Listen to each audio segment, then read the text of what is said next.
Welcome to another episode of the Discourse. I'm your host, Will Marshall. Today, I got a special brother with me today. One of good friend of mine, guy I grew up with, man. At Du Bois, W.E.B. Du Bois off 130th Street in the Hundreds, Right. man. What's good, man? Jeremy Young, man. What's the word, man? What's happening, bro? How you feeling? I'm blessed, man. Good to see.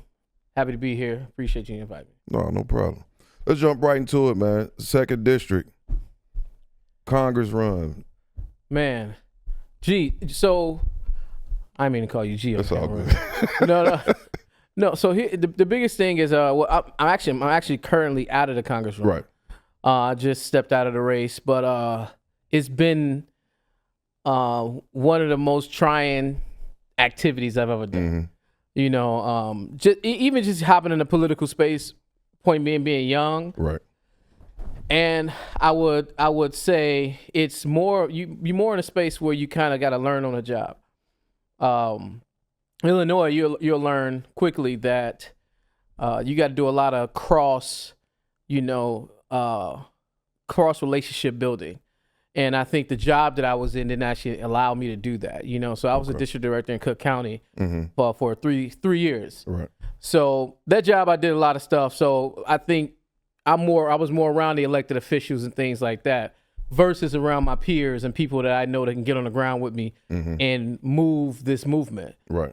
So I've been doing this for years, but then going out there for myself, it was just a little different. Right. So I would say learning on the curve, but put my best foot forward. Mm-hmm. So like running for that seat, that takes a lot of courage in itself. Like, what was your 3 biggest takeaways from starting your campaign to dropping out? The biggest takeaway was, one, learning that putting yourself out there is a thing. Mm-hmm. I think what stops a lot of young people, especially young leaders, from running for public office is that space where you got to put yourself out there and allow people to just view you however they view you. So you're going to get the opinions, you're going to get the, I don't really like dude like that, dude, you're going to get all of that at the same time. You're going to get your friends that you say, hey, these people support me, this is my support system. Maybe they don't support you like you thought. Right. Then you're going to get strangers that support you, you know?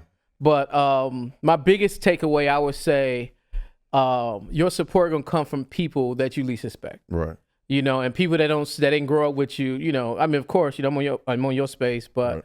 And I appreciate it. But people that I grew up with, maybe a few of them rock with it, but I'm the newer people that I came, as I start maneuvering into this space as on my own, man, they kept me afloat. How did that affect you in any type of way? Like, for you to be bold enough to say, yo, I want to represent the second district of Illinois, run for Congress, and people that you grew up with not support you, like that did that play a toll on you? Did that affect you any type of way? Or did it?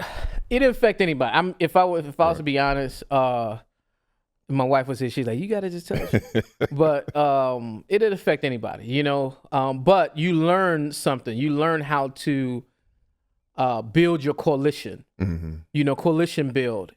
So I didn't expect people that I grew up with to have my quote unquote have my back. Because I'm noticing now, like, one of the biggest things about running for office, you need to financial backing for. Oh, yeah. And you got to think, so if people coming up with $1 million, how many people that you grew up with? Some people do get it, but you ain't asking one person or 2 people. And, spaces we come from, it's only a few people that you may know that had that type of capital. But, like, I would say that the support that I did get was, from people was, sharing the message, pushing it, congratulations, people give $10, $20 here. That's what it's about. But you want to spread that across the entire district. Right. That's where I got to continue to maneuver and do my work. Do you plan, is this something that you will continue to pursue, or is it where you want it done, or is this something you going to Let me tell you what somebody told me, Will. I mean, no, it's all good. But it's tough to keep putting yourself out there. I would. You ever been remember Markham skate rink when we was kids? You had to get that first dance out, then you be dancing the whole night. Nah, that's kind of how I liken it too. It's like you got to kind of The first time you put yourself out there, it's tough, Right. you know, and then but most people and statistically that run for office don't necessarily win their first time. You know, the thing is, I just ran so high as far as second district, but I, you know, in all essence of the word, you know, I feel like I could really take that office and do some real work. And then young people need to start taking the mantle, but I see myself, this is not my final space in running for office, but I know that I gotta strategize more and say, where do I fit?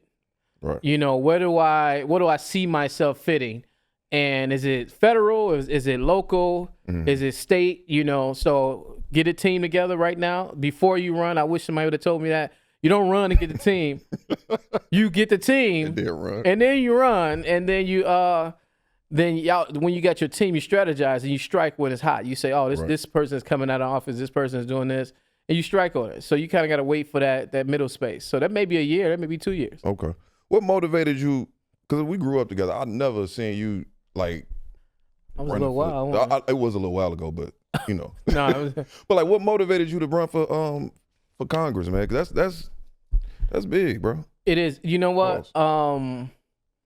A lot of people don't know that I grew up with. I think maybe because of my candor, you know, especially when I go around, I lead a job where it's at. Right. You know, and I try to be everyday people. Sometimes that's good, sometimes it's not, because then people don't know the history you made. But a lot of people don't know I was a part of a lot of historic spaces in Cook County in my job as a district director. So maternal health, the first time it happened in this nation, you know, is it Cook County because of some of the work that I've done. You know, so my wife actually had preeclampsia. I don't know if she want me to tell the story or not, but my wife had preeclampsia twice with my kids, and I was, you know, when I came on in Cook County, I was like, we can get this done. We can. The fact that Black women are dying just because of lack of, you know, some sort of advocacy or being spoken up for, that's a problem. Right. 90% of this time, and with maternal health cases, 90%, it's not like 80, 60, 50, 90% of the cases of maternal mortality rates are preventable. And it's you talking strictly because a lot of women don't have advocates. So I think we can change that, you know? So when you see doula day in Cook County and if you go to if you have a baby in any Cook County hospital or clinic, you can get a free doula. That's work that I put forth. Sickle cell awareness day in Cook County is work I put for CPR in Cook County. I was a part of that team. Impact in Cook County, I was part of the team. Mayor's Police and community-based organizations. So I was a part of a lot of historic work inside of Cook County specifically, where I know. And then my task was to connect with 36 mayors in my time in Cook County. So think about like the stretch, you know, especially in the Southland throughout the second district, you know, that kind of propelled me, you know. Were you able to connect with the 36? Or? Of course, that was my job. So like I would connect with mayors and speak to them on a daily basis. You know, sometimes I pop up at board meetings or at the office, or sometimes we just on a call and I'm telling them what's going on in Cook County so that they could be equipped with their community. So that was kind of my job, is to relay the message that will happen at Cook County with the elected officials. I will bring that message back to the community and make sure the community knows what's happening in Cook County. With everything that's going on with politics, I don't want to get too deep. Here you go. What would you say to people who just giving up on political leaders? That's a good question. I can say I understand. You know, if you're not in the midst of it, you don't see the work. And I do think that Democrats have a uphill battle of keeping people engaged about what the things that they're doing and the ways they are trying to continue to work. But from the outside looking in, it just looked like they're ineffective. You know, it looks as if your vote don't matter. It looks as if, you know, nobody's really doing work. But I can see why people get fatigued in that space. But I would say it's too many people that came before us, right, that that give us this liberty to actually exercise our vote. But what we should be looking at is what's happening right now. And what's happening right now is you see the entire flex of that office, and it's affecting our communities. So if we voted the right way, or we voted in a space that worked for us, I think we'd see a little bit of a different outcome. I think that that's where a lot of people have, like the word you use, fatigued with it, is because the last administration, there was a lot of complaints. And then you had certain people who were not team the guy in office now jump inside saying, yo, bring him back. Mm-hmm. Then he comes back, it's a total shit show. So, I mean, and it's like you said, it's fatigue, it's tiring at this point for Americans, and we just don't know where to go. Like, but what do we expect as the Democratic Party? What we do see is how the Republicans are always on the offense and Democrats are always on the defense. Mm-hmm. And I think that's where we are. I think that's what we're stuck on right now. And then we see the age of our elected officials, and then we see like the Republican side, they're trying to move up this new regime almost. Point being, the vice president is 41 years old. So you got to think about that. He's going to be in office. If he run for president, mm-hmm. he got 8 years and he's still young. He's still under 50 years old. So we got to think about it like that. So I think that in this climate specifically, we got to be a little bit more intentional about spreading the right message and spreading what's really going on. So let's say you 10 years down the line, hopefully it's sooner, you do win the seat. You win the seat for the 2nd District. Sure. You represent the United States, or you represent Illinois in the United States House of Representatives. What are you planning to attack? Like, what is your goal in that position? That's a good question. One, I would attack youth violence. That's just my passion. Mm-hmm. What put me in these spaces is how we need to focus more on youth violence. So that would be one of my first, because I think it's we can do it. We can work on that. I think that if get more federal funding, specifically the 2nd District, some of the highest taxes in the nation. So you got to think, we got to have bold people in spaces that's going to advocate. Not saying it'll change anything, mm-hmm. but we got to have a real meeting and reallocate funding to those spaces. Maybe they will heal itself 10 years down the line. Mm-hmm. But if it doesn't get funded, that means we need to bring more businesses. So I do like the thought of bringing an airport to that area, things that can supplement some of the taxes so that it can take some of the burden off of the taxpayers. With the 2nd District being predominantly black, right? Why do you think the taxes are as high as they are? It's a coincidence, ain't it? No, well, is it a coincidence? Saying, man. No, you know what I say though? I say, is it a coincidence? No. Think about it like this, So in the Southland specifically, it was known for get a lot of tax freezes. There's not a lot of schools. There's not a lot of businesses that stay. So you got to think Dalton just got a restaurant, but it's not a lot of sit down restaurants. There's not a lot of things that's going to supplement those taxes, mm-hmm.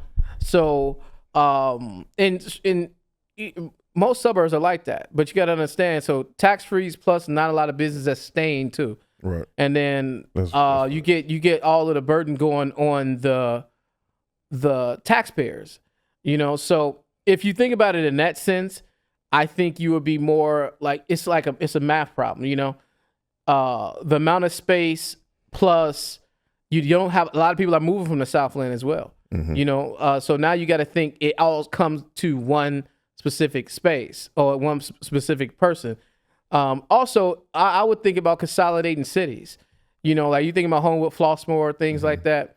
Look at Chicago Heights and Ford Heights. You look at Chicago Heights or Ford Heights don't necessarily have a lot their own police force or anything like that.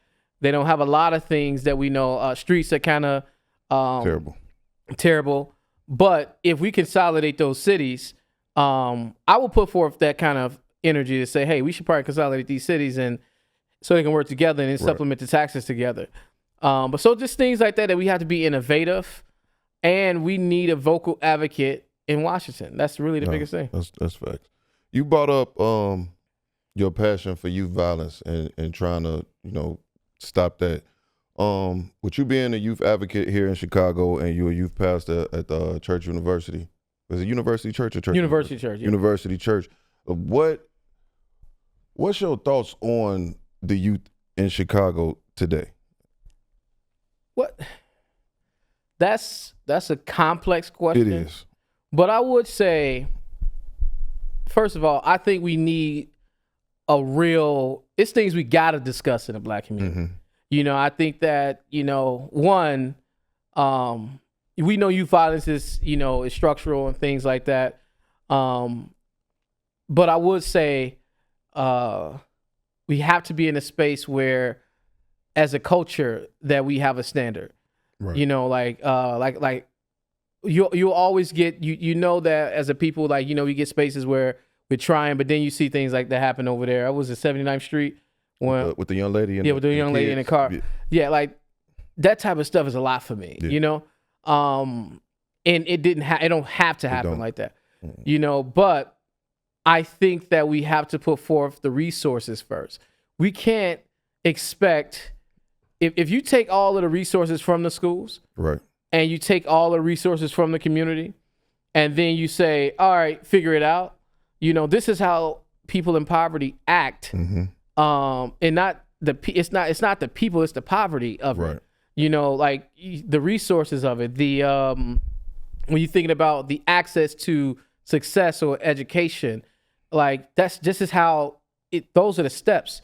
When you see you from the outside looking in, like I'm from that area. I'm from the Hunnits, so I can see both sides now. And I would never, it's not a judgment thing, but it's a 2-part thing where we got to step our game up, but also the government, that, look at the schools in our community versus schools in other communities. Look at the resources in our community versus resources in other communities. Those are like, and you don't see it until you get outside of the community. Oh yeah, most definitely. But like I see those as those are symptoms to what we going through. Yeah, I just think that as far as the programming from the internet, the music, Zeus. What's your problem with Zeus? You watch Zeus? I don't watch it. It's just terrible programming, and the kids, especially the young girls. They mimic the behaviors that they see on those shows, the bad girls and the baddies and whatever. I don't know, but I work with kids. I'm a teacher, so I see these girls reenact. They create drama based on what they seeing on TV. The boys, they pretty much following the influences of rappers and whatever they see on the internet. And I think that's the biggest issue, along with not having as much after school programming and just programming throughout the community. I would say I'm not against that. Shout out to my boy Q. He got a movement called Death of Drill, but he a rapper too. So he's on that same wavelength of saying the music that they listen to is the catalyst. It's terrible. To how I can't even let my kids listen to YouTube in class. I'm like, no YouTube. I don't want YouTube. No YouTube. But here's the thing. you got to understand, like, banning actual YouTube is not that's not the issue here. No, it's not the issue. But I don't want them listening to that destructive music on the hour they with me. I get it. What I'm saying? I can listen to the music and I can decipher like this is not real life. Exactly. Like I used to listen to Jay-Z. I used to hear all the dope stories. But Jay-Z different. He different. You got to put a little bit of respect. I used to hear him tell his dope stories, but it never motivated me to go out and sell dope. But that's what you have to think about though. Like you got to think about, like, if we're in this weird space of we think it's strictly about the drill. First of all, you got to think about from the drill artist perspective. They're being a mirror from the community. They're not making these things up. You know, so these are people that are most definitely. Some of them. I mean, not all of them are really from the. Some of them, you'll see them kind of posing, but you'll see people that really are from the streets. You'll see people that are really from the neighborhoods, and they're just reflecting to the world what's in the neighborhoods. And I think that a lot of young people feel seen in that space, or they feel like it's what they're doing is attainable. So you see a lot of our young people want to be rappers because of that space. Now that does not mean that just because they start want to be rappers that they're going to finish there. Oh, right. You know, you got to think about. I remember you still rap. I still rap. It's just a lot. But I still rap. Exactly. So think about it in that. I remember I used to want to rap too. Like, what you laughing for? It's the way you said I used to want to. Nah. Rap. So no. Here's I used to. I don't know what you laughing for. You got a 16, man. I ain't got no 16. But listen, I used to want to rap, but I knew I wasn't good at it. So I knew I wanted to do something in music. But the lack of resources from our community, you only could do one or two things. Yeah. You know, so we don't have the same structural things where, like, I look at how my kids go to school, night and day, you know, and it's just like, man, like they look at the world in a different space. Yeah. I don't know if they're getting bougie or not, but you know, but they go to a nice school, man. They go to an okay school, but you got to think about it in the space of like the resources that's at their school versus the resources that's allowed to most of the young people in inner city Chicago, you know, and that you will see the difference. So I do think, like, I remember Ryan Fest. I was talking to Ryan Fest. Shout out Ryan Fest. Yep. He was talking about putting studios in abandoned, like those closed down houses, especially what he was doing with Donda. You know, I rock with that movement because I'm like, a lot of these young people don't understand. Like, a lot of people don't understand. Like, getting these young people off the street is the first step. Oh yeah, most definitely. Doing something that they like doing is the first step. Then you take it a step further and start offering them the resources. So when they say, maybe I want to be a producer versus, you know, rapping. Or maybe I want to go into A&R versus rapping. Maybe I want to go into marketing versus rapping. Like, all of those is real careers, and you only learn it when you get to a certain space. But we got to get into that space first. Most definitely. Yeah, I do a podcast program over the summer.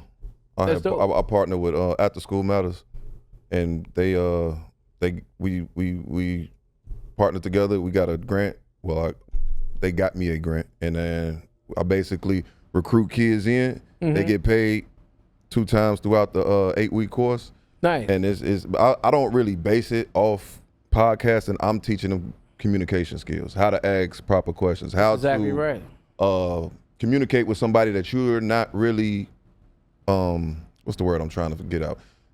Communicating with somebody that you don't really not want to say believe in, that you don't agree with. Okay. Without it being conflict, because I got kids all the time. You don't agree with them, now they cursing each other out. I'm gonna be honest. When I don't agree with people, I have conflict with them. Yeah, that's what I'm saying. In this climate, but no, I get what you're saying. But you got to think about it in a space from a young person, though. Right. Our young people move with so much passion. You know, in a sense that when they believe in something, they gonna go all in for it.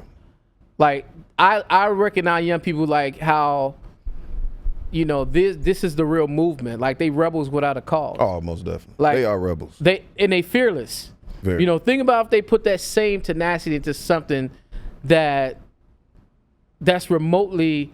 They doing positive things, but the same energy they take into learning, you know, TikTok dances or whatever the case may be, and put it to something that's going to make them a different future, we'll see a whole different Chicago. Yeah. But we have to be in a space where we understand that a lot of kids don't have the resources. So if we don't start to put it, like, you think about how you take a cat out of a bag, right? It's hard to put a cat back inside of a bag. Oh, most definitely. So think about it in a space where if we getting the young people from 4th grade, right? And doing things that they like to do, investing in things they like to do, and not stripping it from them, we would see an entire different generation. Instead of our kids graduating to a certain gang level. Does that make sense? No. As a teacher, you know, I as a teacher, I will challenge you to go inside a Cook County jail, right? One, it's a known fact that 70% of the inmates in Cook County had either IEP in high school or was in some type of special education class in school. That means that's where they graduating to. So if you think about it in that sense, you know, and I only knew this going to prisons with Reverend Jackson and going to, you know, my space in Cook County. Right. I would go to the prisons a lot, but what you do see is the talent, you know, that's inside of those walls. We got to invest in those people too, but we also got to catch them before they get there. Right. You know what I'm saying? But yeah, I anybody, if you can do a walkthrough of Cook County. I did a walkthrough of Cook County. We can move on, but I did a walkthrough of Cook County 2 years ago, and I this is the first time I really had like a behind the scenes kind of walkthrough. Right. And they have this art program there, and think about some of the best art you've seen in your life. They they mimicking, you know, like Mona Lisa art, things like that, but they also making their own art. And it's just lined up across the walls. I asked the guy, I said, hey, what happens to this art? He said, oh, we auction this off over in New Trier every year. I said, New Trier? But here's the thing, not trying to blow the spot up, but what I'm saying is that the talent that's there, you know, I wanted to do like an art show for those guys that's behind the walls to showcase their work, because things like that is That'd what. Be a good idea. No, that is my idea. Y'all better not try to steal it. But no, I want to work toward that for real, like doing a real art show. If you see the art in there, you'll see what I'm talking about. Like I can already imagine. Man, I would do an art show throughout City Hall, invite the family out, so that this could be a real thing when they get out of those walls to say, I can be an artist. Or at least they know, like, man, my art is being auctioned off and it's in hotels and things like that. Like, you really got to see this type of art. Like, that it breaks my heart that that type of talent is behind our walls. Like, that means that we having some type of disconnect, you know? Yeah. With you, we on the subject of kids. With you grew up in the Allgale Garden area. You grew up it was Eden Green, right? Both. You saw it. But older years, Eden Green, shout out to EG, but born Allgale. My grandmother stayed in Allgale. Like, what was it? Like, I wasn't out there with y'all. Same but I was area. there. But You was over there. I was there, but I wasn't there. But what was it like growing up over there, man? It was different. You know, it was. I would say it was different because we didn't have to gangbang. You know, we didn't have to be overly aggressive. You know why? I'm gonna tell you why. It was so many people that was in place. It was a structure to gangs. It was structure back then. It was. You know, like you wasn't just out here wilding without some type of repercussions. Right. You know, like it was a real structure. Like they had it to a space where you knew the power players. You know, I think right now you see a lot of renegades. That's what I would call them. You know, and then they just running wild with no type of no type of structure. So. Like you didn't have to do. We had sports camp, we had basketball, we had a lot of outlets where you could choose either way, you know. But yes, that was a thing that it was real. You can go into it, you know, and by all means, that if you go down a certain path long enough, that's where you end up. Right. Or you know, sometimes it's just as simple as getting up and going outside. That's your crew now. Now, if you grew up around the GDs. You know, and you go outside, you just GD. Like, you know, I don't think people are just getting jumped in or something like how, you know, see on a movie or something like that. But I look at it more as it was a lot of family there. Right. You know, it was a lot of stuff there. But I would say, to your point, the music shifted it. You know, the energy shifted it, the lack of resources shifted it, the lack of leadership shifted a lot of the young people, you know, so a lot of guns on the street, you know, where you'll see kids. I mean, we had, shout out to Terry Cummins. We had Terry Cummins camp. Terry Cummins camp at Carver. At Carver. Like, so a lot of people at Coach Ev, RIP Coach Ev, but like, man, you know Coach Ev? Yeah. So. He recruited me out of the boys, man. Man. So he wanted me to go to Carver bad. But think about it. Like, those guys was there and Staples. You know, regardless of what you felt about them or whatever the case may be, but they were leaders in our community, and they gave, those things wasn't as prevalent as we aged, so a lot of kids got, they got lost in it. So you'll see the kids that we all used to play TC camp together. Now they shooting at each other. It's like, man, like, whoa, these people got beef. To me, I'm still ignorant. I be like, I go out there, I'm talking to everybody, right? And they like, nah, dude, this guy beef with this guy. I'm like, simply because they own a different street now, like, so. To me, that is a complete lack of resources. What we seeing when those are the thing, when you can't see beyond your current space, So, man, I was just fortunate to have a grandmother that was a leader. Shout out to Carol Parker. My grandmother got a street named after her in Allgeld. That's what's up. And so if you know about, if Allgeld is known worldwide as the toxic donut. That whole area. It's a circle. So my grandmother was on the ground when Obama was there, and they were working to get the dump closed down. So I was there and I was seeing that. I seen the work, and I was seeing the advocacy and being an activist. That's who my grandmother was. Like, I see myself carrying that legacy. Right. But I would, like, just being in those type of spaces, I wasn't able to always be outside like that. We would always have to do something. We all either be at sports camp, we'd be at school, we playing, we hooping, you know what I'm saying? But I think that when you have a lack of those resources, you start seeing different things. Right. Yeah, I remember I did a summer camp. It was like we did a bike camp, and we was in the gardens, and so at this portion of the camp, we was taking a bus. I forgot where we was taking a bus to. We had to take the bus across town. So we at the bus stop in the gardens. Now, granted, we didn't maneuver through the gardens this whole summer. We didn't went swimming, play basketball over there, all types of stuff. So me and my cousin at the bus stop, and you probably gonna kill me for this, but oh well. So we at the bus stop. My boy say, Will. I said, what's up, man? He say, why they call it the gardens if it ain't no flowers? Nah, you wild. Hey, that's wild. Cut it out. No, I'm just joking. Hey, you know what? That was the funniest. That was some good grass out there. No, I would say this though. That's wild. That's funny though. This was like the early 2000s, man, like 2003, 2002 or something. Nah, I mean, I would say if you're from Allgeld, it's like a feeling you get, Oh yeah, most definitely. Especially OG Allgeld, when we used to have a Catholic, skating and stuff like that, the parties. Like, if you from that era, Allgeld, like it was almost harmony, man. We knew everybody because there was a lot more things going on. So you got to think like, my aunt and uncle had the Catholic over the skating rink, and that's what we knew everybody from. Right.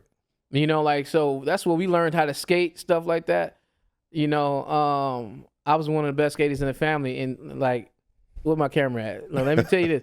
Anybody that think I'm lying, I'm just saying, I don't know how to skate no more, but the Catholic, we used to be at the Catholic though, that's what we kind of learned how to be who we was. And that's what a community was. So like, we grew up seeing the same people. Like, we wasn't into like the violence, how it's pronounced today.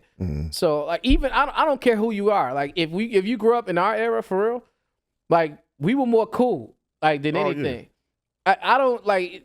It's some heavy gangsters right now that when we grew up, we was like, man, you wasn't even like that for real, But most definitely, it's because we really, our generation wasn't really like that. We had to be a little bit, but we were more together than apart.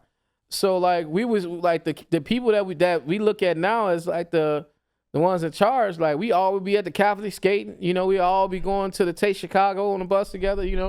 We all be, just playing. We'd be hooping. We'd be a bitty basketball and all of that. So it wasn't really, it's violent.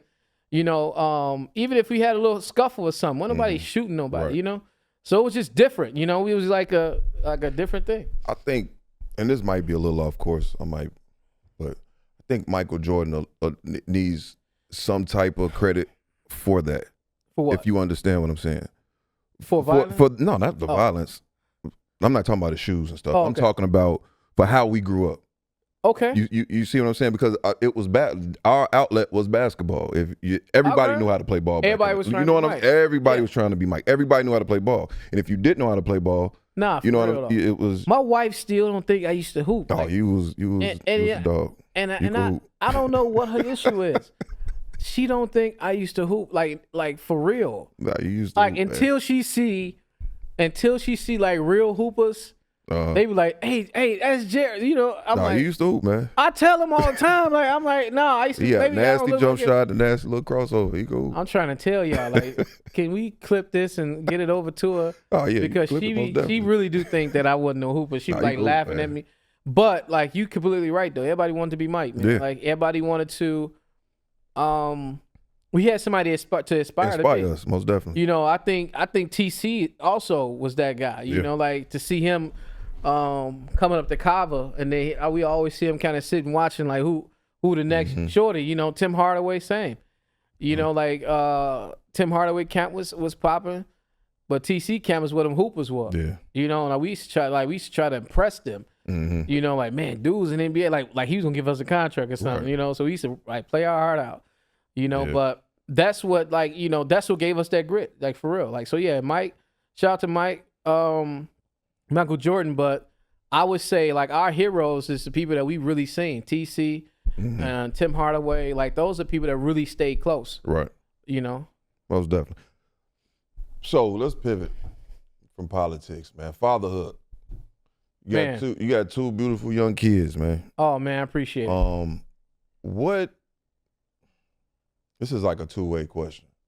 What are some of the struggles you dealt with in fatherhood, and what advice would you give young fathers who are about to be a new father? First of all, fatherhood is ghetto. I was just want you to, I'm just no. It is. I would say, I had some pretty well-mannered kids in public, so that helps. But it's one of the most beautifulest things to see. You start seeing the small portions of yourself in them, like the anger that you always had. That they like I know that like he just can't hold it in. Like I always tell my wife, like, you see how my other son, Jace, he'd be just spinning around in circles or jumping around like the house, like a basketball or something. And I'm like, that's how I used to feel as a kid, but I never used to like jump around. But I feel him, you know. But I think that fatherhood, it want to grow you up. Yeah. You know, Early. and then you want to aspire to be not just good, you want to aspire to be great. Like one thing we I don't want to pivot back to politics, but my kids was able to see me do my first like debate, if you will, like forum. They were there, you know, and it was just like for them to see me there on the stage, that was a lot for me, you know. Also, just like you know, it's two little people. I got two little people that's looking up to me and looking to me to see how far they can go, you know. So my kids, like I take my kids everywhere, man. Like they in restaurants, like we talk about exposure. My kids gonna be exposed, you know. So that's my goal. Like they gonna know us out here, you know. They gonna live good, you know. I ain't never lived like how my kids live right now. Right. I'm almost a little jealous. I'm gonna be honest with you, but I love how my kids are, you know, and they still are good. They're still a good people, but it's the biggest. It's my biggest job, I would say. Oh, most is definitely. being a father. Yeah, fatherhood for me, man, it's been a gauntlet of Man, just a lot. I got to set my son's 17, my daughter 21. you got a 17-year-old son? Yeah. No, And he's not 7. He's not 7. He is 16. Well, you got a 21-year-old? I got a 21-year-old Are we daughter. that She turned old? 22 and I was getting cracking. I was getting cracking early. So I had her You when got I a was 17. Yeah. Jeesh. She turned 22 in September. But yeah, man, I mean, fatherhood for me, it's been tough. I had my son solo. Like I got custody of my son when he was in preschool. He's a sophomore now. And so that's been tough. I can Not saying his mom is around, like she do stuff for her son, but to not have cause she moved to Tennessee, so to not have like in-house, yeah. or across town, hey, go to your mom's house. Yeah. To not have that, that could get tough. But what I would suggest to young fathers, myself, would just be present in the early years. No, in the that's early it. years, be present And expose them. and expose them, like you said. Because for me, I miss the times when my son was 3, 4, 5, 6. I miss those times. Yeah. And I reflect back and like, what was you doing? Oh, I was thinking about 2025, and I should have been present in those moments instead of trying to build. Well, of course, you got to still build the future. Sure. But still be present and just nurture the kids and be present in the small moments. I would say if you're leaving it up to the schools or to the system to nurture your young people, then you're doing something wrong. Oh yeah. You know, and even educate them. Or education too, yeah, because that the baseline is school. Mm-hmm. But if you want them to be great, that you got to have an edge. You got to think about what they doing after school. Yep. You got to think about the programs you putting them in. You got to think about the extracurricular activities you putting them in, the summer camps you putting them in, where you traveling to, what they eating. Yeah. Like it's all of that. It's not just school. Like, and I think that as a parent, you have to be in a space where that extra edge is what make your kid good or great. Yeah. It's up to us. Like, so I think that and it don't matter where you live. It's the standards that you hold. Mm-hmm. Like they get home, we heavy iPad right now. We trying to do better. But man, iPad is been our friend, but we're doing better. But what I'm saying is that you have to be in a space where you're exposing your young people. Like I credit a lot to my wife, by the way. My wife is, she's that person, like education wise, is just like, they're gonna do this, right. this, and I'm the exposure person. Like, well, they're gonna see this, and like that partnership is teamwork. Yeah, it's just where we can lean on each other and say, all right, I get it. You want them to come home and still do work. I'm gonna back off. When they was in school 8 hours, but she like, nah, we gonna do some homework too. My kids is 5 and 7, by the way. She's right. like, they gonna do homework. They ain't got no homework. But I kind of let her lead in that space because the spaces I know to lead in is that exposure space. Right. Is that putting them in around different people. When I used to work in Cook County, my kids would be all in City Hall, and they know different spaces. And they'd come to my office and they would see me doing different work. They would come see me at work. Like the exposure that my kids see and recognize, like that's my job. Right. And then the structural part of how they're nurtured, So you got to kind of do a mixture of both, So I think, every parent, no matter how much money you have, it really is about if you can, get outside and go into different spaces, making sure your kids know different people. So that's the biggest thing to me.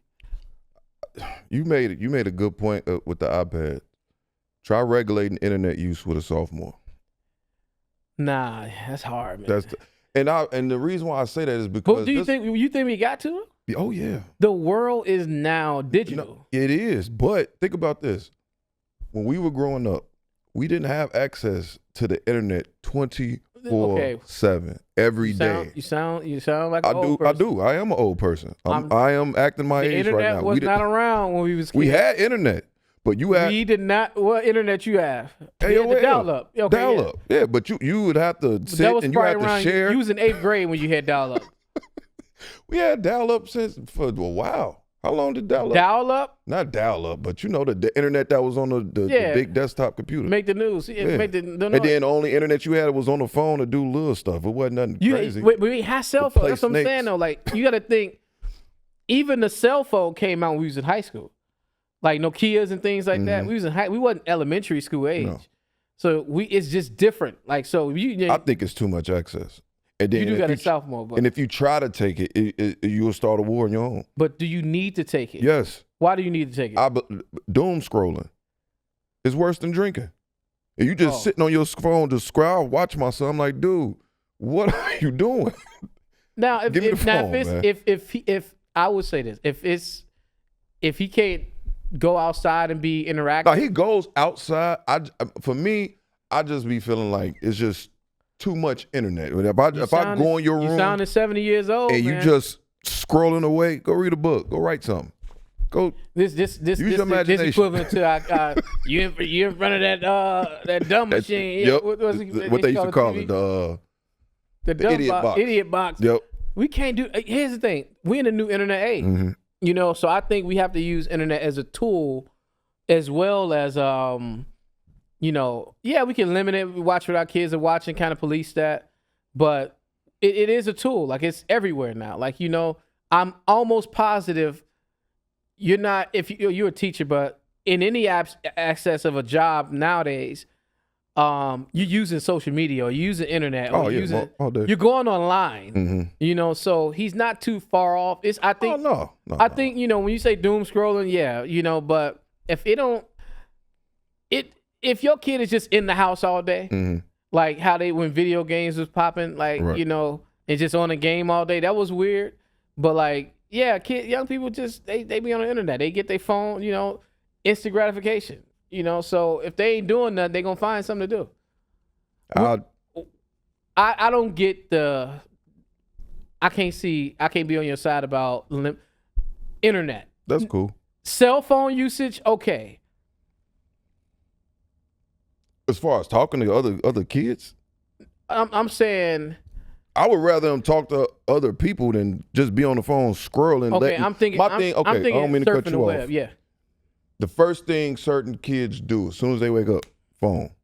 And now you are letting whatever this influence on TikTok or Snapchat or Instagram, whatever you watching, you're letting them dictate your mood, what you think, how you feel to begin your day. You haven't even gathered your thoughts yet. I'm with you right there. First thing I do get on my phone, but the first thing I do when I wake up, pray, meditate. How's this day gonna go? Thank you, God. I love you. Pray for my kids. And now I'm scrolling. Okay. These dudes they turn over and they like, dang. Like, you ain't even wash your face, brush your teeth. You just. Now here's the thing. I try not to do scrolling as soon as I wake up, mm-hmm. or during dinner time. Now I'm not 100% like I do it sometimes, but you are a sophomore. That shouldn't. But that's when you do it. Like, here's my brain power is. I'm almost out of it anyway. You got a future. I will say, teach his own, but I do say, during dinner time, when you first wake up, it can't be a barrier for dinner time. You're going to have a conversation. You're going to say how your day went, how your week been going. You know, that's family time. Like, it's in my house. We used to have actually assigned seats at the dinner table. You know, so I just think that was a big thing for me growing up. So I kind of carry that on. Where I try not to have any type of phones or anything like that at the dinner table. But I mean, it's just this generation is different, especially in high school. Man, if they ain't looking at nothing crazy, I wouldn't. You know. That's next subject. 10 years of marriage, man. You going on 11, right? This is my 11th year. Yeah, 2020. 11 years, man. That's incredible. Man. What, for us non-married guys, non-married brothers for myself, what are 10 ways to keep your wife happy? Oh, man. 10. Jesus. If you only do 5, you can do 5. Okay. Because 10 is a little excessive. 10 is well, no, it's not excessive, but I just was going 10 years, 10 ways. 10 years. I maybe come up with 10. I think the first thing is make sure you have a good marriage counselor. Mm-hmm. You know, and counseling is not just when it's bad stuff. I try to tell people that. I mean, you got to learn that though. Like, that's learned behavior that you should go to counseling, even if it's for yourself or self-growth. Me and my wife is not always arguing or always bickering or if somebody's, cheating or something like that. Sometimes it's just that how I view life and how she view life is different. You know, how I want to raise the kids, how she want to raise the kids is different. Mm-hmm. And sometimes you just need a mediator, or somebody to say, he's not wrong or she's not wrong. Or, I grew up a certain kind of way where, I say go, but that's considered kind of toxic if you think about it. When you're dealing with a whole nother human being, not just like somebody that's just out, like you're dealing with a partner. Right. So I would say that's what, like, counseling is really big. Find you a real good counselor, even if it's just maintenance, marriage maintenance. You need marriage maintenance because every single level you go, you're gonna have to learn something. Right. Now you can learn on the curve, or you can learn, and take the scrapes, or you can, have somebody that you can mutually talk to. So I would say marriage counseling. 2, dating. I will always say this: healthy dating is a thing. I think when people get, caught up in jobs and stuff like that, where it's like you get too busy for each other, or you get in your friend group and your wife get in their friend group, or your lady get in their friend group, and y'all just rarely hang out. You gotta be in a space where you're dating your spouse and experiencing new things. Dating doesn't mean, let me tell you what dating doesn't mean. Dating don't mean going out and spending $500 every night. I was just about to say that. That's a very flawed way of thinking about dating. If you still got to do that with your wife, then, teach his own. But, wine and dine at some days, but I would say happy hours is good. Me and my wife hit a happy hour real fast. Breakfast in the morning is good. Sometimes it's just going out and taking a walk. Right. Doing something where y'all spending real time, having fun. Yeah. Like dating don't have to be restaurant, spending a lot of money. Sometimes it's a game night and y'all inviting y'all close friends over. But being intentional about switching some things up and going out, letting your lady dress up and showing you why you married her. I would say that so healthy dating is another. That's our big thing. Is we tell couples all the time yeah, you do a good job at that. I'll be peeping. But y'all be kicking it. If you don't kick it with your lady, man, it's like that's the beginning of y'all separation. That's where the wedge start coming in at. Now you got your own group and she got her own group, and then when y'all hang out, it's even weird. You oh, I'd rather be with my fellas, or she I'd rather be with my girls. That's a wedge if you think about it. It's not bad. She can be who she is. You can be who you are, but y'all should want to be friends and want to hang out. And it doesn't take people for y'all to have a good time. I think our biggest thing is always hanging out with the kids. Like my wife's I'm sick of these kids, but but that's the thing too. Sometimes getting a sitter. Yeah. And doing that. So, number 2, balance. Yeah, healthy dating. 3, traveling. Try to experience something. If you think every year, here's the thing, and I hate to always have a sub. Traveling don't mean going overseas. It just doesn't. Traveling mean. Me and my wife just came back from Lake Geneva. Went to a winery. We had a ball, man. Yeah. And just enjoyed each other's space. Make sure you're experiencing things with your person.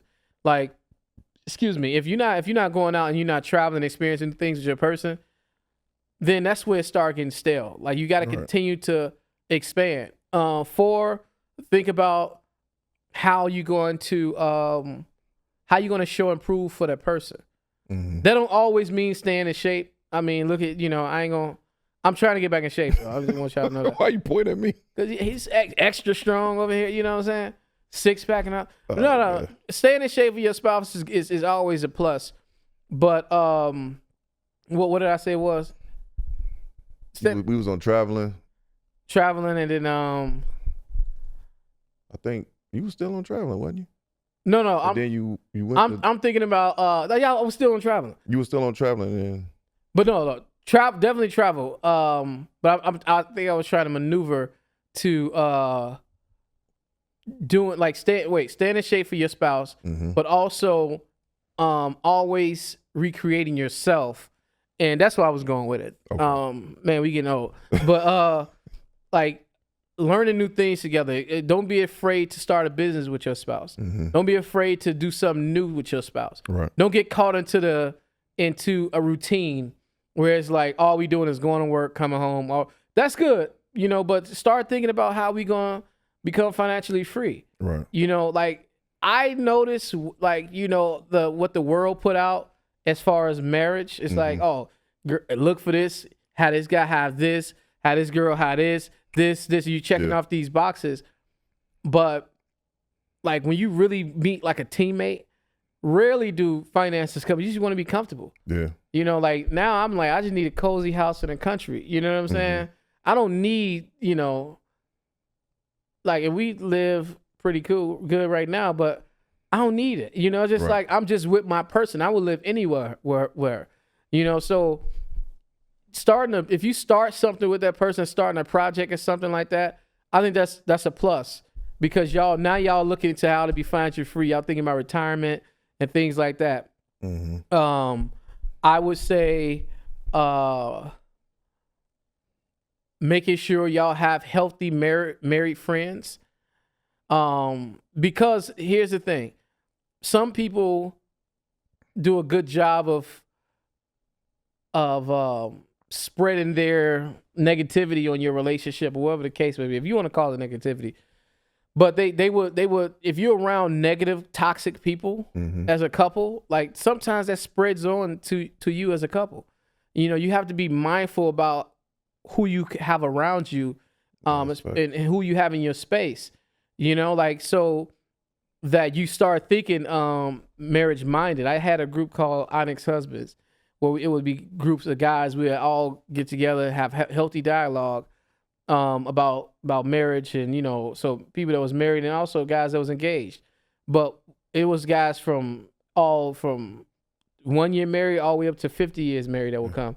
So it would be like we created this incubator, and we would all be able to talk about like real stuff, manly stuff that had nothing to do with your relationship. Right. Just like, what should I be talking about as a man, or as a leader of the household, things like that. I believe faith is a big one. Definitely. You want to be with somebody that you kind of, I hate when the Bible say equally yoked, but you want to be with somebody that is on a faith journey with you. Like, you don't have to be a priest. You don't have to be you should be the priest of your home, but you don't have to be like a pastor. Like, I'm reading my Bible every day. I'm working on myself. But you want to be in a space with, like, when you go into church, like, hey, yeah, we don't know, like, let's find a church, or be open to listen to some gospel music sometime. Right. You kind of want those kind of relationship spaces, where the person is, y'all kind of going in one direction as a family. I'm at 9. I think all you have to continue to be new, like, so have a goal every year. If your goal is 9 would be having a goal every year. If your goal is to travel more, then we talk about traveling more. Create a vision board for your family. How we used to do vision boards back in the day. I remember. Create it for your spouse and your family. So thinking about where we going, and have those meetings. Where we going as a family. What are we doing? Like, what do we see ourselves financially? Because you're gonna go through some tough times. Yeah. And if you with somebody long enough, you're gonna see the ups and downs of that person. You're gonna see all of their flaws. Understand that. Being married shows you a person's flaws, and either you can say, I accept those flaws, or you don't accept them. But that's why, in marriage you're supposed to have agape love, which is unconditional love. Where despite your flaws, you love them anyway.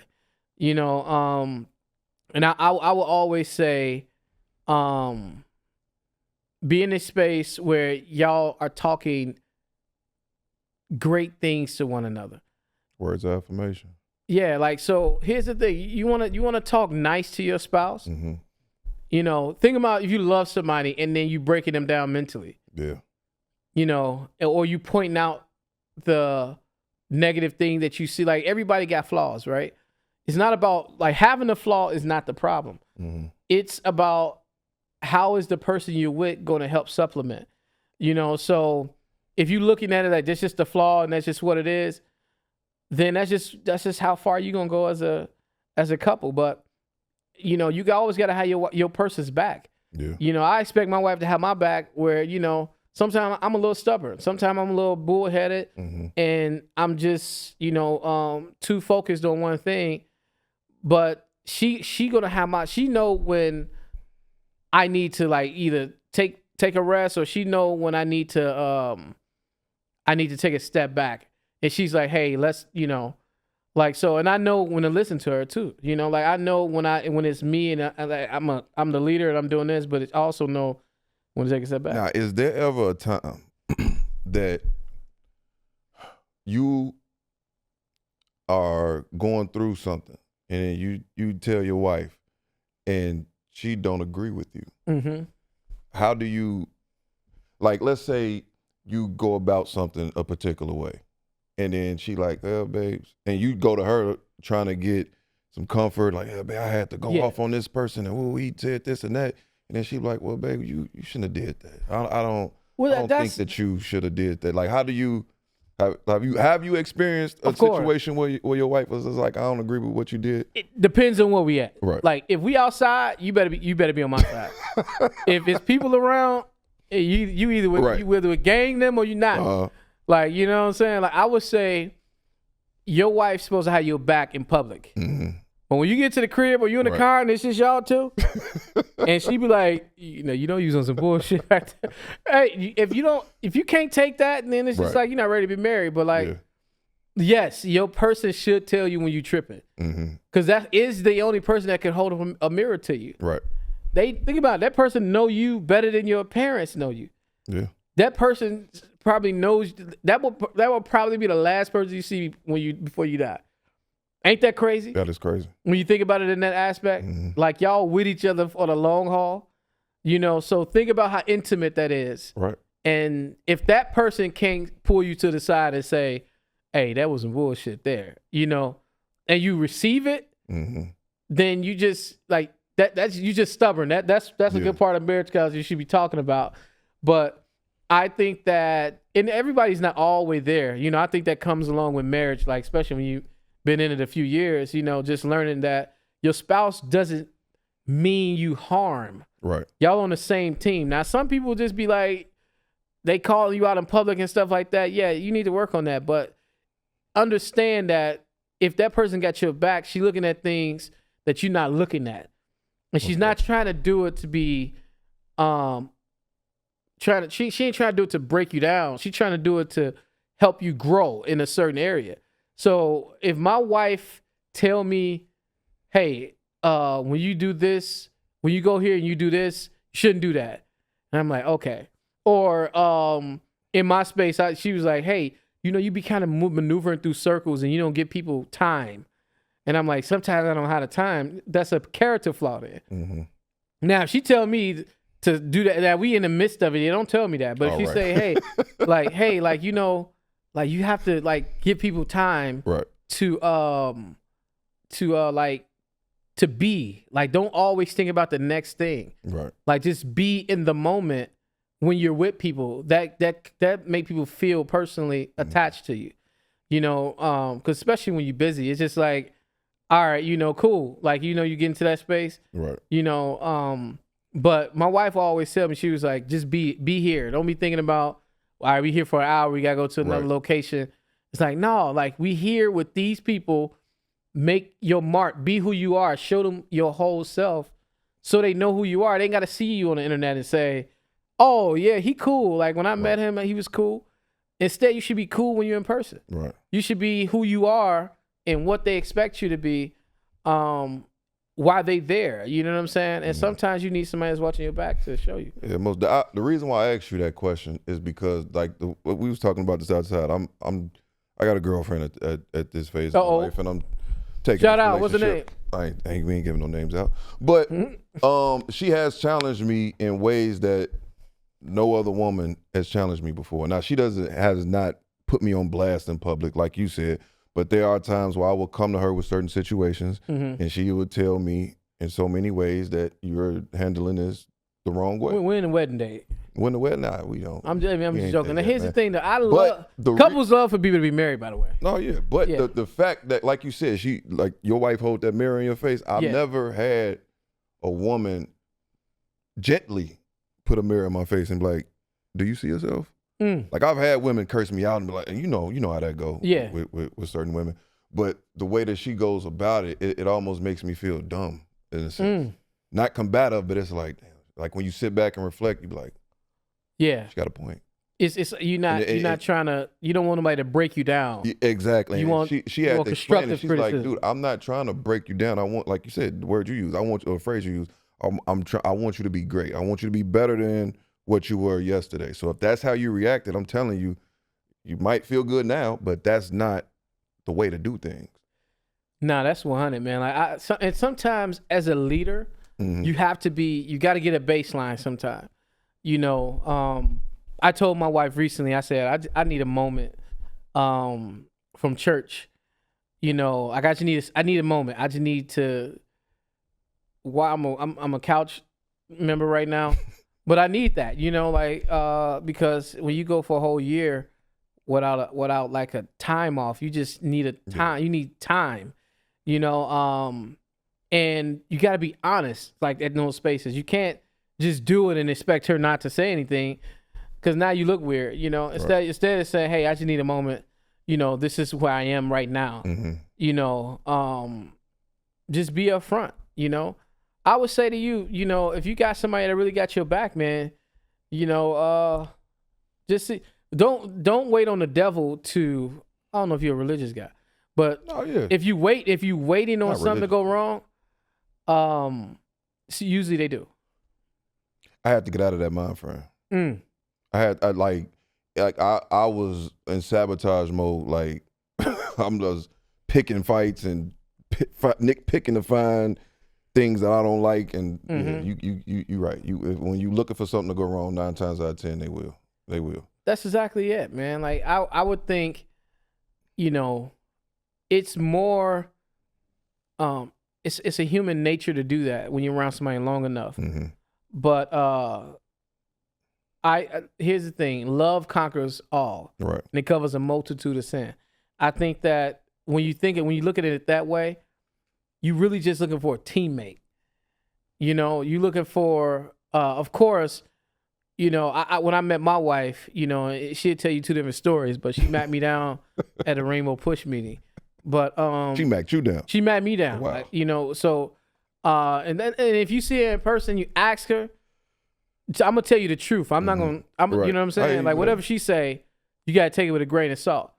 You know. But when I met my wife, I literally thought to myself, like, man, what if this is my wife? This can be my wife one day. You know. So that same feeling, that energy you get from that person, you got to look at that, you know, and feel that, and be there, be present in that space, and then, you know, go through that dating phase and things like that, you know. And I think, like what you said, seeing your partner in every season. I think that a lot of couples don't make it is because once you see somebody in a bad season, they might be going through a storm. A lot of people run. I ain't dealing with that. I'm gone.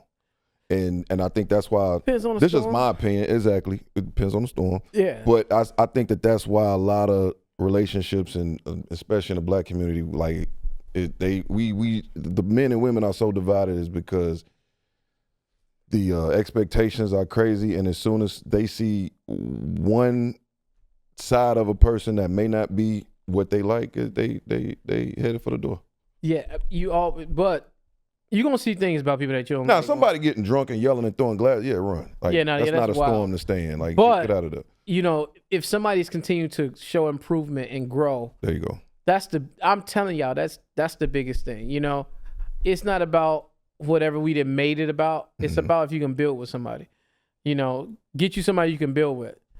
I'm telling you, like I don't even know how to express anything different from that. And just be with them, you know. What would you like?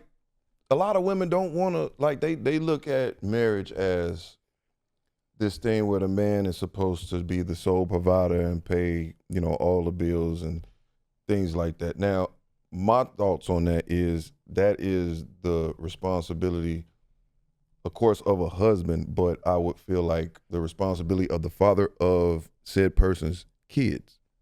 Now, if you have your child and I have my child. Break that down for me. Okay, let's say this.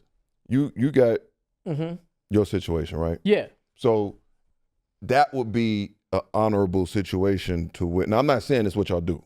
Right. But that would be the honorable situation for the man or for the man to solely take care or whatever needs to be taken care of if that was y'all plan.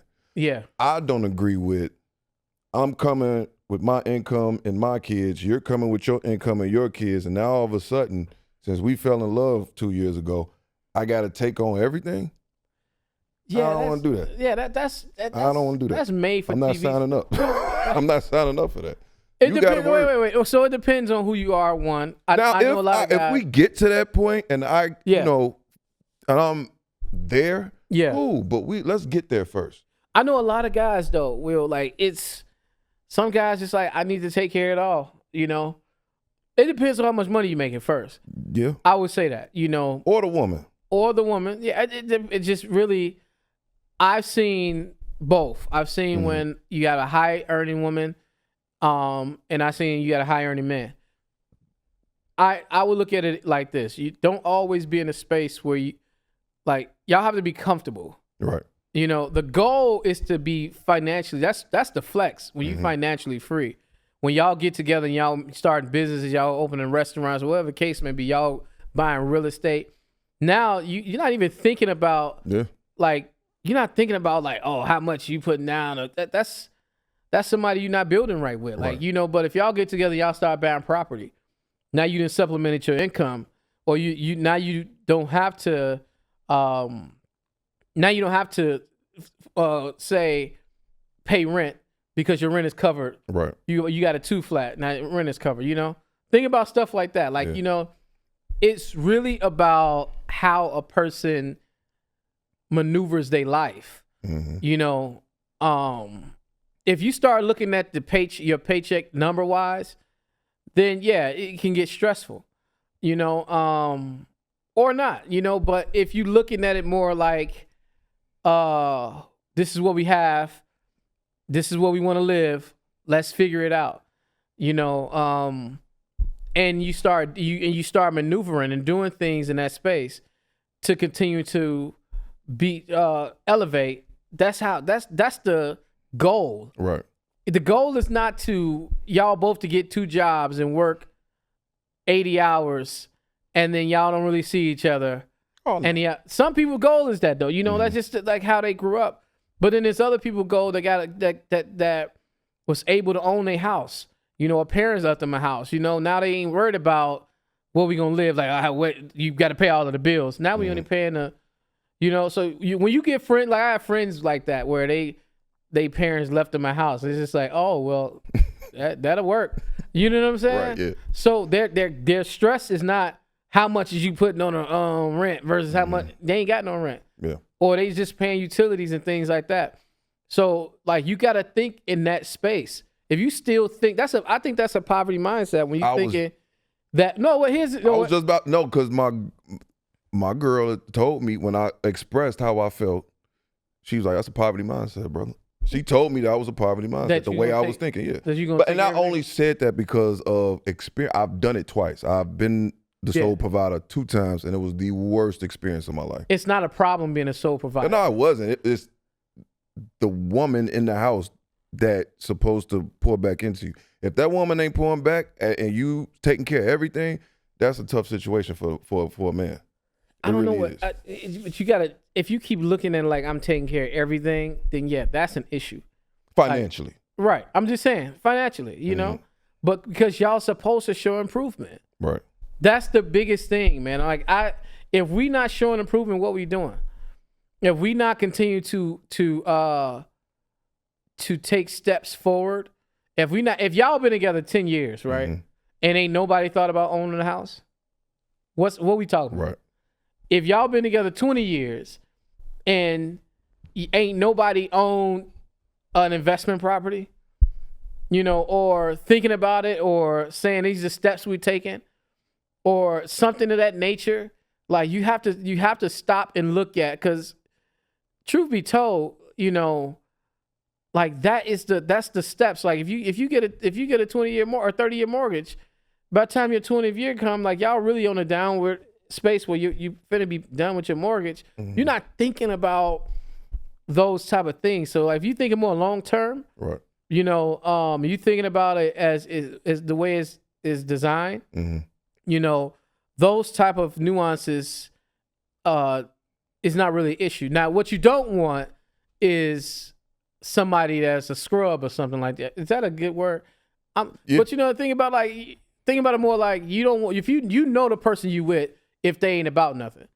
If you with a leader, or you with somebody that is about something, you're not thinking about oh, one day that this person is just gonna be in a space they ain't doing nothing. You know, like that's not who they are. That's not people you should choose either. You know, but if you with somebody that's continuing to work on themselves, like sometimes, you know, you gotta be with them shooting in the gym. Yeah. That's really it. Vice versa. Yeah. You know? Cause I would say like this. I want my wife to be great. If she want to work or if she don't want to work. Like if she want to work, we're going to see how you're going to be the top performer at your job. If not, if you want to start your own business, we're going to start this business. You know, my wife is also a therapist, Brown Umami Tribe. You know, I helped her start her business, but that's because that's what she wanted to do. So you got to think like that. Like, it's like we have to have steps to say, at some point we shaving these jobs and I want to work from the Bahamas. Right.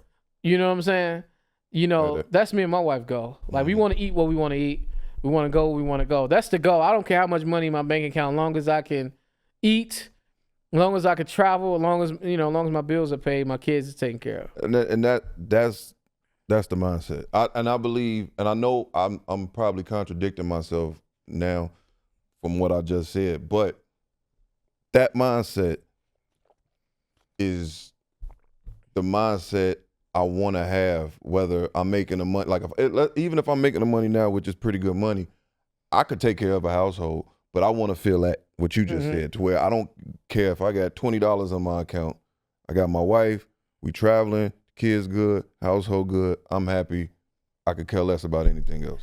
Yeah, you gotta just. But you gotta find that person. It's that person first. It's. I'm telling you, man, it's magic when you find it. Yeah. Like definitely. I can't explain it. Like I would stick to the same social constructs as everybody else if I didn't know, but because I found my person, you know, she want to see me win. Like I ran for office. You know what I'm saying? Anybody paying you to run for office? No. You know, but it's a goal that I had, and she like, let's go for it. You know what I'm saying? Like she started strategizing with me. Like, okay, all right, we're gonna do this over here. We're gonna do, you know. And the second I was like, all right, I'm gonna do this. She was like, let's do it. You know, she didn't. You know, like that's what you need. It's like that support. That's what I'm trying to tell you, man. Like and here's the thing. Life unfolds differently. If it's not this space, it's gonna be another space. You know, but when you find that person, it don't matter where you go. You know your person gonna be right behind you. That's the synergy, man. I'm telling you, it's unlike any feeling that you ever feel. Yeah, and you made a good point about improving throughout the relationship. And one of my experiences that I felt like, this is another relationship, but I felt like I was improving. I improved financially. I improved my living situation. I improved my transportation situation. I improved all around the board, but it was not reciprocated, seen, or appreciated. And I stuck around too long with my camera. Brothers and women, if you've seen yourself improve and your partner is not reciprocating the improvement or noticing the improvement or giving you any type of what's the word I'm looking for? Not reassurance. That could be it. Yeah, reassurance to say I see you. Leave. Get out of there. You said as fast as you can. Hey, no, I don't think. Here's the thing. Sometimes people get too comfortable. That's the thing. But I will always say, yeah, like to cut time, you got to just kind of see where you at. But you should know, like it don't take you 10 years or 5 years to figure out if you want to marry somebody or what kind of person that person is or if they support you or not. It doesn't take you that long, you know? So I think that the power is in the dating of it all. The power is in when y'all courting each other. How does that person make you feel? You know? And now you ain't doing it in spite of them. You know, now you're not doing stuff like I'm gonna show them. Now they're no different than anybody else on the street at that point. But when you're with you have to be in a space where you know that you're with somebody that want to see you succeed. That's the space. Like I think you know if that person, you know, if you're doing it in spite of that person, like I'm gonna show her and I'm a boss up. Yeah, that's toxic. Yeah. You know, so I would say, yeah, like maybe you should kind of like reevaluate if that's your person or not. If you're trying to boss up on Now, them, if you're trying to boss up on them, you should just leave. Boss up in any type of capacity. If you're bossing up for the betterment of the relationship, for the betterment of whatever y'all got going on, yeah, and that person is not acknowledging nothing you doing, and they like you know what I'm saying, but maybe doing their own thing. Also understand it may not just be who they are. To go. Like that could be a grow area too. Like some people don't have that. Right. You know, like you want to be in a space where, when you are dating someone, like you want to see is at the stock that they have. Mm-hmm. Sometimes people don't have that, and it's a grow area for them. So yeah, you may, and sometimes people have people in their mind and they ear, they listen and stuff like that. That kind of sours thing too. But genuinely, if you with a solid person and you just want to grow with them, like put in the work. That's really what it's about. Putting in that work. A lot of people work. Nobody want to put in work no more.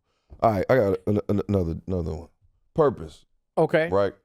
Do you think you choose your purpose, or does your purpose choose you? I think that that's a deep. Man, I ain't even no, but I think your purpose kind of choose you. Mm-hmm.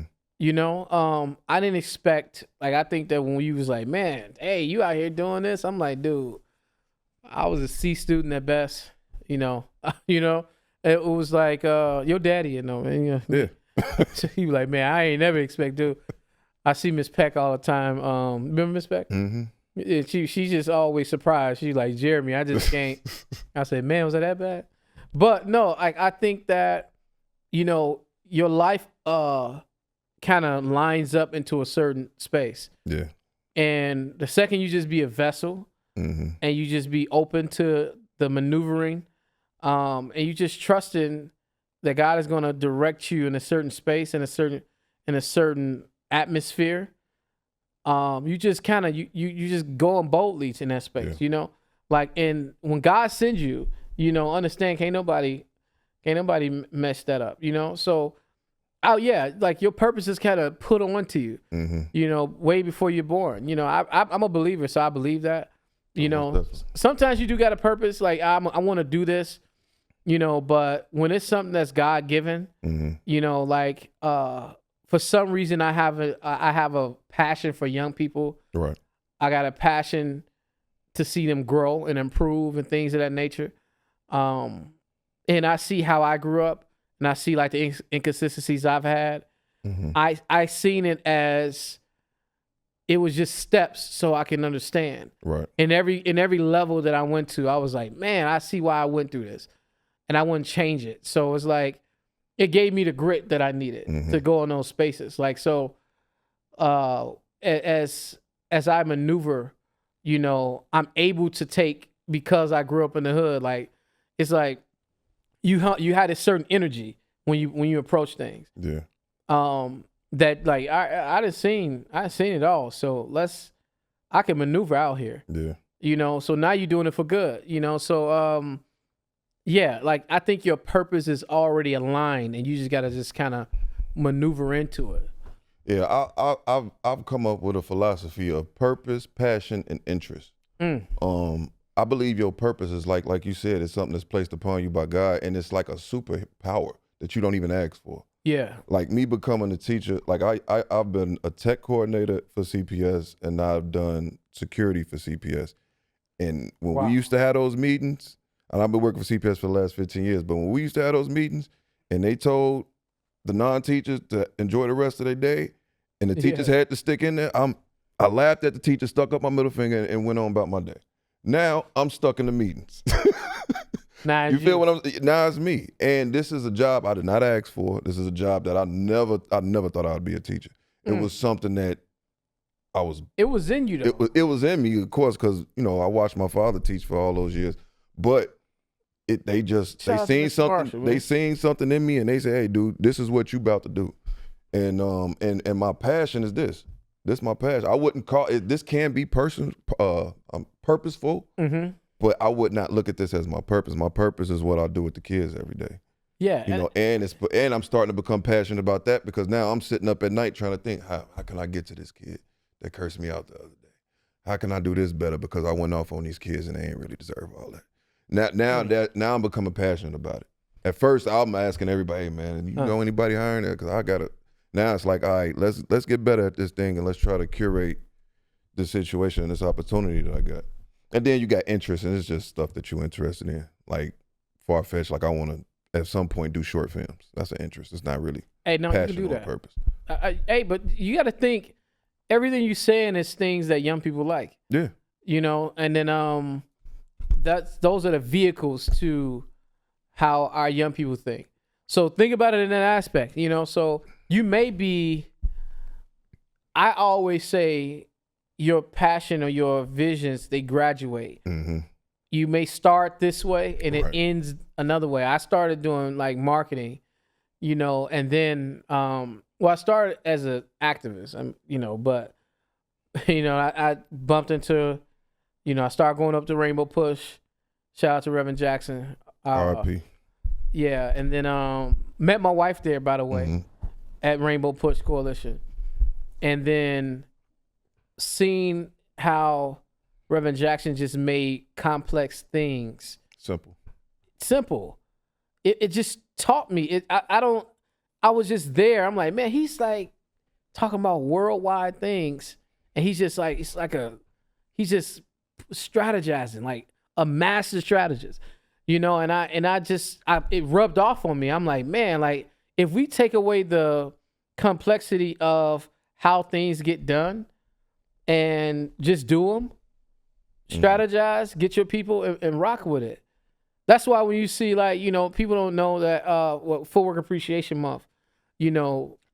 Thank you for bringing that up, because I was supposed to ask you. Shout out to Footwork Appreciation Month. August, right? August, yep. Yeah. So that was one of my projects, but you got to think about it in a sense that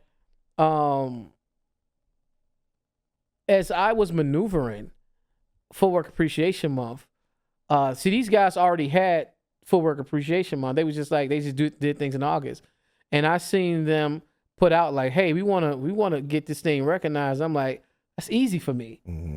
It's complex to a lot of people, but my training when I was at Rainbow Push Coalition, just making complex things a little bit more simple, I was able to take it and break it down like nobody else ever saw. And I'm like, all right, we got to just create a strategy for it. Same thing with maternal health. Same thing with, you know, getting things done on any level of government. You know, so now like Footwork Appreciation Month, as we go into that, it's recognized in the county, the city, and soon it's gonna be recognized in the state, and we try and get it federal. But I did that. Think about it. I did that because I know footworking. One is an international. It is movement all over the world, and it was birthed right here in the city. You know, it was birthed in Chicago, in the basements in the hoods of Chicago. They dancing like how they used to dance in the hoods of Chicago. Mm-hmm. They doing it all the way overseas in China and stuff, and they're not recognized. I was like, can you imagine, like legendary footworkers understanding how major this is, and house music and things like that? Yeah. It's become a real thing. DJ Clint, shout out DJ Clint, making tracks that went platinum, but he's still everyday people. Yep. And I'm like, see, this is how we get to our young people. This is how we focus, because the first time ever we had people footworking in City Hall. You know what I'm saying? And it was like, we talking about civic engagement. Where the young people at? They like, how can we get them involved? Let's do things that they like to do. So like, it's my passion for young people, but I noticed like doing things like Footwork Appreciation Month is how we connect to them and how we get them to see other visions. So like we had everybody, man. It was like a whole movement. And we had kids from all over the city come out, City Hall, they footworking. And a lot of them, like, I'd never been in City Hall before. And it was just a joy for me to see it. Like, I got to show you the video. I'm like, but it was a joy for me to see it, because I'm like, I never been in City Hall until I started working there. Right. Well, the county building, until I started working there. But we in the lobby with DJ Clint and DJ Sluggo playing juke music like we had Markham back in the day. Right. With, you know, shout out King Charles and Kelly Foreman and Prince J. Ron and Mike D. Markham, all of those type of guys, like, you know, that we got this thing done with. I got one. This is gonna be the last question. Is I'm stuttering. This one gonna be pretty deep. It's gonna be deep. Yeah. If this was your last moments, what would be your message to the world? That is deep. I think that we got to take care of each other. You know, we have to be in a space where we understand that if we don't labor amongst ourselves, people are going to, you know, we see this current administration, you know, we're gonna lose a lot. You know, we don't have to become success doesn't mean we become the people that's holding another group of people down. You know, and I think that until we understand we got to look out for one another in this world, you know, I think we all still got work to do. You know, and I think that that's really it's about. We got to live in this nation and live in this world together. Like this world is so much bigger than your world. Almost definitely. And what you see. You know, I may have seen different things than what you've seen. I've been in Lagos, Nigeria, and Makoko Yaba, and did a book release. You know, and I have a children's book called Skyscraper Dream.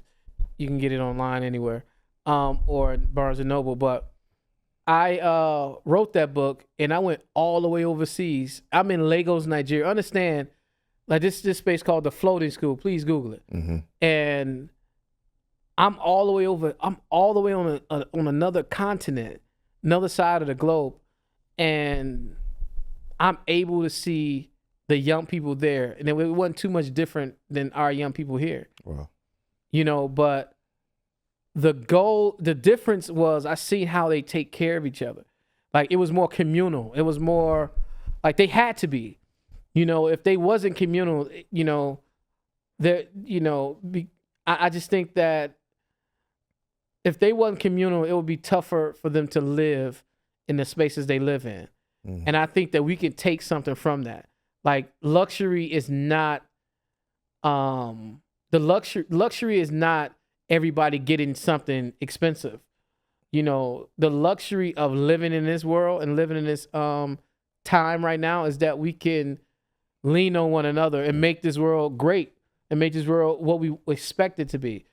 And that would be my thing. I would want people to find love in one another again, you know, and find solace in making the world great. I know that sounds crazy, like make the world a better place, but like literally, man, we don't have to be in these spaces.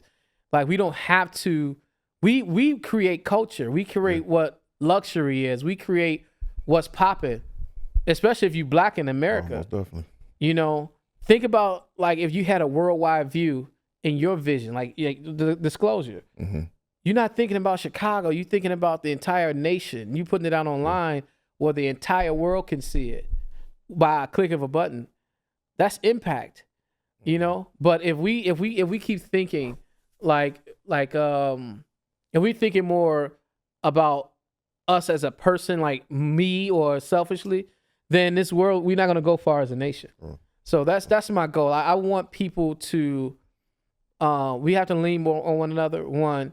And two, we need to really set a love train, you know?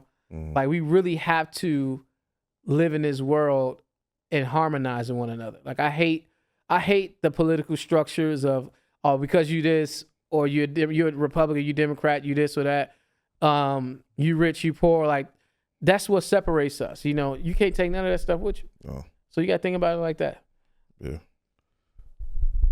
So that's a dope perspective, man. The older I get, I'm realizing it's the simple things in life that's the most important, man. The time I'm able to spend with my family, being able to eat every day, man. Like I mean, it's just the small things. I'm so appreciative, and I'm getting out of materialism. The older I get, you know, I'm not running to go buy that at the expensive clothes and expensive shoes you like don't I even used need to. it no more. You don't. But yeah, bro, we running out of time. I appreciate you for coming, kicking it. No with doubt, me, man. It's episode 2 of the Discourse. More episodes to come. Appreciate you. Like, subscribe, and all the other cliche things that they tell y'all to do. Holla at you next time. Peace.